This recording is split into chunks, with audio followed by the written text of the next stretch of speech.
क्या आप जानते हैं कि जब मेटल को पिघलाया जाता है तो उसमें झाग, फोम बनता है, बिल्कुल वैसे ही जैसे पानी की बाढ़ या झीलों में झाग बनता है।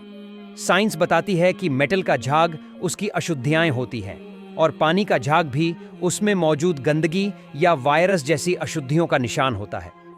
ये अशुद्धियां ऊपर तैरती हैं और फिर बाहर फेंक दी जाती हैं। आपको हैरानी होगी कि कुरान ने इसे बहुत दिलचस्प अंदाज में बताया है। उसने आसमान से पानी उतारा तो नालों में अपनी अपनी ताकत के मुताबिक पानी बह निकला और बहता पानी झाग उठाए हुए था।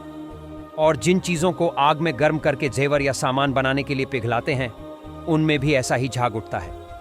अल्लाह इसी तरह हक और बातिल की मिसाल देता है। झाग तो फेंक दिया जाता है और जो लोगों के लिए फायदेमंद होता है वो जमीन में ठहर जाता है। कुरान सूरह अर-रद आयत 17। सोचिए, 1400 साल पहले कुरान में वो इल्म कैसे आया जो मेटलर्जी और पानी की फिजिक्स से जुड़ा इतना गहरा साइंटिफिक सच बता रहा है। इस वीडियो को शेयर करें ताकि और लोग समझ सकें कि कुरान का इल्म हर दौर और साइंस से कितना आगे है और अल्लाह के कलाम की हकीकत को जान सकें।